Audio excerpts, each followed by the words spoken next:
جيتك لما تجيب بولينن ورقة يراسي كأي سندة ورقة يراسي Seenaa qabeessa keessummaa beekamaa keessummaa jaalatamaa keessummaa kabajamaa nama seenaa qabeessa nama guddaa nama hayyuu beekaa tokko qabadhee isin dhiyaadhee jira. Garanumaan gara keessummaa keenyatti isin dabarsina. Baga nagaa dhuftan. baga nagaan eeddanii akkasuma nama dhibeettinan. Akkasuma jedhama. Mee eenyummaa keessanis of ibsaa maqaa keessanirraa mee walaa baruu jalqabu hordoftoota keenyanis wal baraasiniin jecha. Maqaan kiyya Abbaa Daraartuu mootu maqaan kiyya ka dhaloota ka warri kennaa baase mootu Rabbirraa Huseen Galatuuti. Eeshi Abbaa Daraartuu mee amma yeroo ijoollummaa keessanii haala guddina keessanii mee xiqqeessaa gabaabsaatu nuuf ibsame.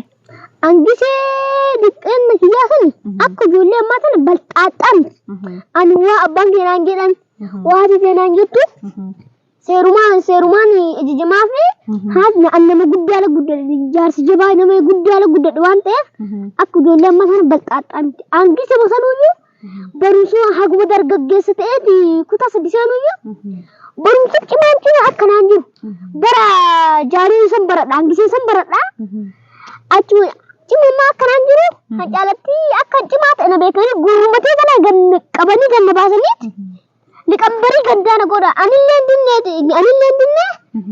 ganda tokkichaa miti ganda hundanii fullaafee bulchee akkana ashkaakkaree bulchaan gaangiseesan annama akkana gurraan dhageettii qabu waan madamatiin nan ala.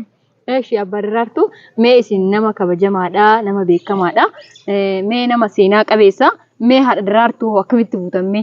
Angisee Daraartuu fuudhu san ennoo fuudhee fardi jaatamaa olii yaasee kaa'oo jennee fuudhi malee gisee akka ammaa kanaa miti gisee ofii fuudhu san ijaanii miti.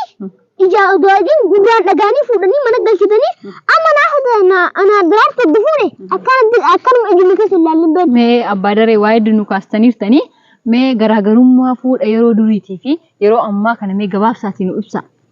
Gara ila barmeetti amma akka itti subee fuudhu ilannoo hababaa ililli moo hababaadhaan diinta akka fuudheeti. Ila kan jilbifatetti kan ishiilleen dhuguma isaati waddi shaalloo maxi shaalloo dheetti kennee manatti hin galatee ji'a takka lama wajjin bubbuleennaan oolu qayyeedhaa asii qayyisan didde oolu xiqqeedhaan lamuu lammatinyaa gidbii kee kanas argina naqaa shukurraayyuudhaan ila geensa tagisee ammas tahuu balleessiti ila batameettiitii amma tammaa mucaan kiyya fuudhee natti hin gale. Tasafu wallahi ila abbaa maalaan jedhan ayyaa maalaan jedhan abbaa maalaan jedhan jettu surree itti gootee namaan qixxoofteeti walloo waa eeggatu gobban akkan wanni bira seeteetti laqaallaxee kaatee nama dhiigan buuqqate fakkaatti qoraa shuguu hundumee ila dhiifamaan seenuu jennee ila akkana gabbaateettu durriyyaan akkana qixxalee akka jala fiika. Safuu balleessitu gisee ammaa badameettiin nana beektaa safuu balleessitu namni gisee ammaa. Mee Abbaa Daraartuu isin nama guddaadha nama beekamaadha nama hayyuudha mee ammas urmiinis deemtanii jirtanii mee namni urmiin deeme kun immoo nyaata madaalamaa barbaachisaa waan gahaa argachuu qaba mee isin haati Daraartuu jaartiin teessan akkamitti isin keessummeessiti mee? Badameettii mataa haati Daraartuu ka duraanii nyaata seeraan naawwatu amma mulaasiileen dubartii sabana kanarraa argite. Duraan dhadhama kana dubartii amma mootuu dhadhaa kana gurgurtee qibaata akubaadda bitadhu malee akubaadda maalii jedhamtu bitadhu malee halkanii guyyaa jimma nayyaaf.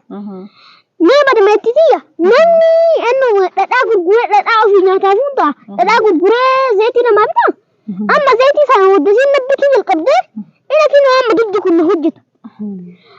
Namni killee gurguree misira namaa bita coggoraa nama kun. Isin mara kun.